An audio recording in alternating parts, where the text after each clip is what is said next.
ඔබේ ගෙදර තියෙන අයන් එකෙත් මෙන්න මේ විදිහට කළු පාට බැඳලා තියෙනවද?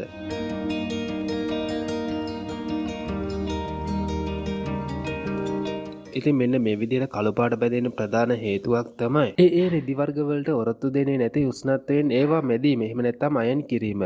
ඔබ දැකලා ඇති සමහර රෙදිවල අපේ ඇසට පේන්නේ නැති තරමේ පුංචි රෙදි කැබලි එහෙම නැත්නම් පුංචි නූල් කැබලි තිබෙනවා. මේවා උණු වෙලත් මේ විදිහට කළු පාට බැඳෙන්නට පුළුවන්. මේ විදිහට ඔබේ අයන් එකේ තියෙද්දි ඒ ස්ථානයේ අධිකව රත් වෙනවා. එහෙම නැත්නම් අධිකව උෂ්ණත්වයට පත් වෙනවා. මේ දේ නිසා සමහර විට ඔබේ රෙදි හරි විදිහට අයන් කරගන්න බැරි වෙන්න පුළුවන්. ඒ වගේම සමහර අවස්ථාවල පිළිස්සීමට ලක් වෙන්නත් පුළුවන්. ඉතින් මෙන්න මේ දේ හරි විදිහට ඉවත් කරගන්න ක්‍රමයක් තමයි අද අපි මේ වීඩියෝ එකෙන් කතා කරන්නේ. ඔයාට ඕන වෙන්නේ පුංචි දෙයයි. මේකට ඕන වෙන්නේ පැනඩෝල් කාඩ් එකක්. එහෙම නැත්නම් පැනඩෝල් කිහිපයක් විතරයි. අයන් එක හොඳින් රත් වෙන්න තියලා ඊට පස්සේ පැනඩෝල් පෙත්තක් අරගෙන මේ කළු පාට තියෙන තැන්වල හොඳින් පැනඩෝල් පෙත්ත අතුල්ලන්න. එතකොට මෙන්න මේ විදිහට ඔබට මේ කළු පාට ගැලවී යන ආකාරය දැක ගන්නට පුළුවන්. සමහර අයන් වල මේ කළු පැහැය ඊටම තදින් බැඳී තිබෙනවා. ඉතින් මේ වගේ අවස්ථාවල පැනඩෝල් පෙත්තක් දෙකක් වෙනුවට පැනඩෝල් පෙති 3-4ක් වුණත් ඔබට භාවිතා කරන්නට සිද්ධ වෙන්න පුළුවන්. කොහොම නමුත් ඊටම හොඳින් මේ කළු පැහැය ඉවත් කරගන්න ඔබට හැකියාව ලැබෙනවා. කවදාවත් ඊට තියුණු ආයුධ වලින් අයන් එක සූරන්න යන්න එපා. එහෙම වුණොත් වෙන්නේ